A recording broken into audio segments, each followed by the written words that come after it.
Good morning. This is Dr. John Wright from Millersville University, and today I'm going to give you a tour of Osburn Hall, the first floor, the robotics and controls. So come with me and we'll take a walk through the first floor of Osburn Hall.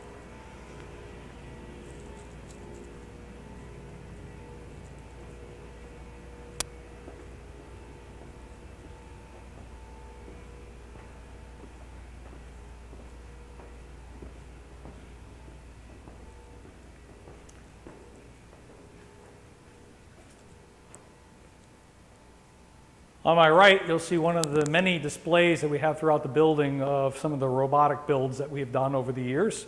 This particular robot was built to retrieve an iron pipe buried in the sand in Panama City Beach, Florida.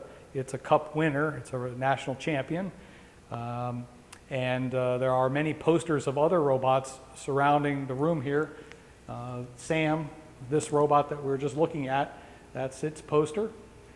And we're going to pan around and take a look at some of the others. A Magnet Finder 1 and Fully Autonomous 1. Over here, there's one called Semi-Autonomous 2. And to your left, there's a display with a teleoperated lawnmower that was developed for a competition for the Institute on Navigation. Okay?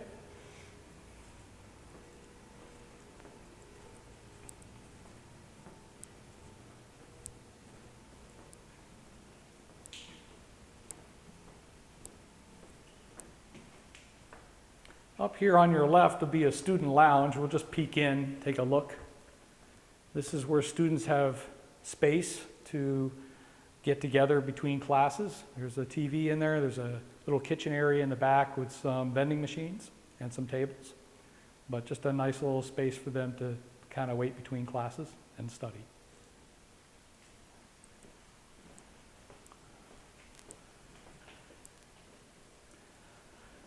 These are another couple of robots, okay, being displayed. These are actually called Mavis and Mavis 2.0.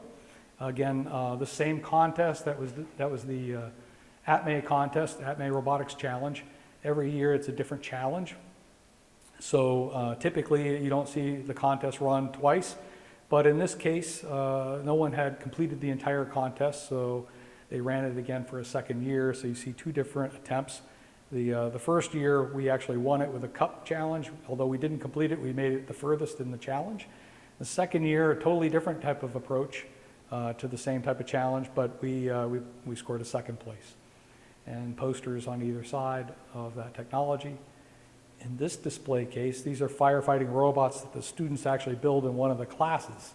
So the class that I teach on mobile robotics, they actually have to design and develop a robot based on a standard chassis with given number of set number of sensors and motors and whatnot, but they have to find a candle in a maze, an 8-foot by 8-foot maze, and extinguish it in the least amount of time. We'll see that in just a minute.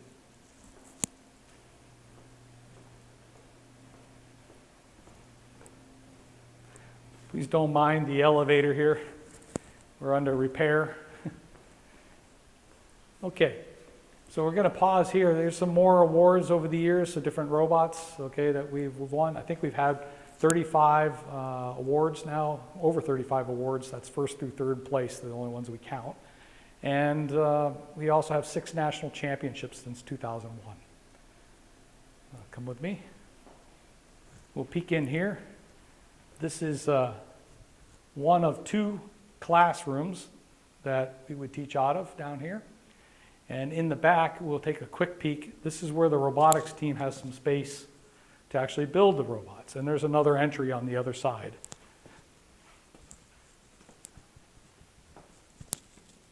So this is a dedicated space for research and development to build and design the different robots that the students enter into the national competitions. Okay.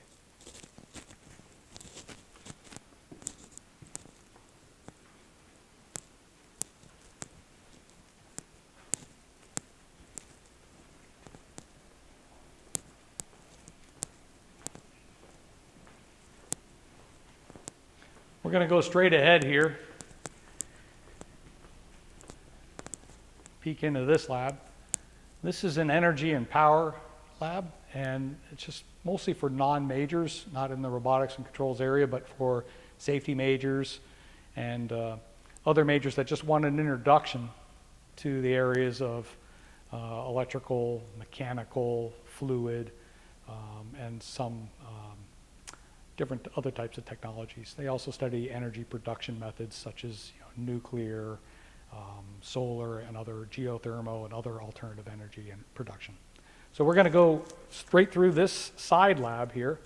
This is a fluid power lab where we keep some fluid power trainers. I'll let you pan through here. We do offer a course in fluidics and fluid power, and this goes along with that, although this classroom that we're going to be walking into, the automation lab, is where the predominant the computers are to run the simulations for that class. As you can see here, this is a $1 million lab that we've put together in the last couple of years. Mitsubishi SCARA arms, 4-axis arms on every bench. We have vision systems, Cognex, on every arm. And we have PLCs, and we also teach this course, I also teach in this lab a course on electromechanical controls called power conversion and control, where they study 3-phase as well as your basics of motor starters, controllers, relays, and a little introduction to the PLC. And we're going to peek back here.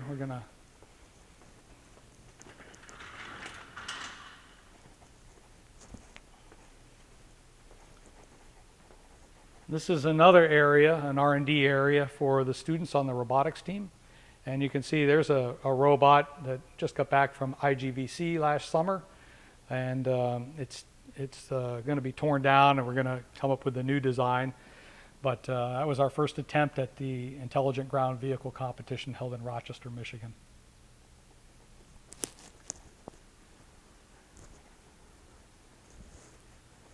This is the 8-foot by 8-foot maze that the students use, for the mobile robotics class. The maze is actually a replica of an international competition held every year in Hartford, Connecticut, called the Firefighting Robot Challenge, Home Firefighting Robot Challenge. And we've modified it over the years. We put different twists and have done different things in the maze. We've added, mirrors, and we've done carpet. And the most recent thing, if you can see the little dots, the red and green dots, we now have occupants. So the green lantern and flash are randomly placed in the maze, and the robots are not allowed to injure or hit the occupants while they seek out a candle, which represents a flame or a fire in a structure. And they have to all do this. Each run has to happen within 5 minutes or less. Okay? So we're going to head across the hall now. On our way out, you'll just see one of the trainer boards that we have for the power conversion class that I mentioned. That's a 300 level. That happens before the industrial robotics class. You'll see them hanging along the wall, organized well, and then they just hang off of the hooks on each bench. Makes it really nice and easy. And then we have small Micrologics PLCs here. And before I leave this lab, I just want to show you that we have, here's an example of an HMI. We have a little more sophisticated Allen Bradley. This is an 1100 with expansion I/O.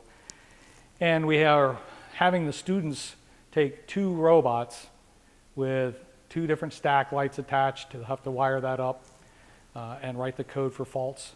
And what the object is to take a block and to transport it from one end of the bench to the other.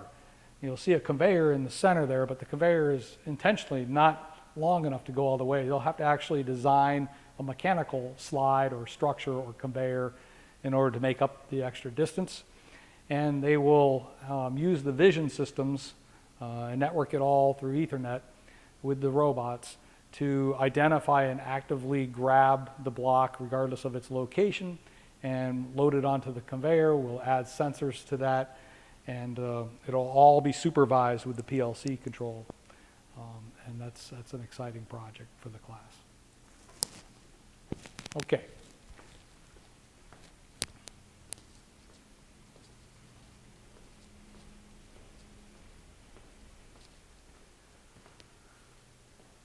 Okay, this is your standard electronics lab.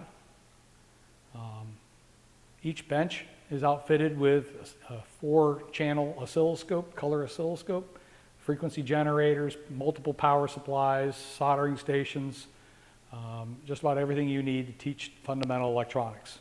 Originally, this program was based on electronics, and we changed it into electronics and controls about 2005, and about 2009, 2010 timeframe, we started calling it robotics and control systems.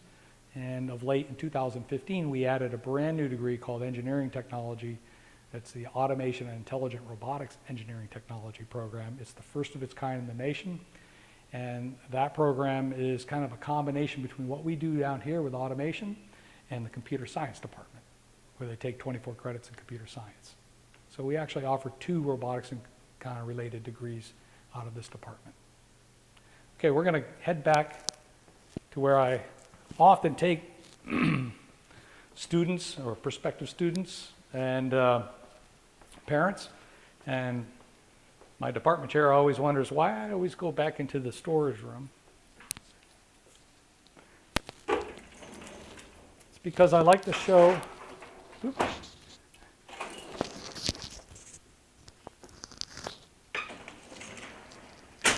the vast number of components that we stock for the courses that we teach. If you can dream it, we can build it.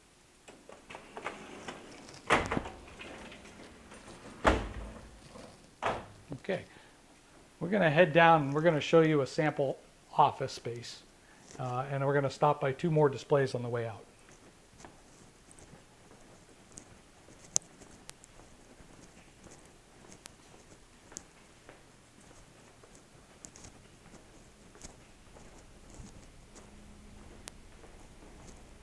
On the wall, you're going to see highlights. This is actually throughout the entire building, but these are some past grads and the positions that they hold, the companies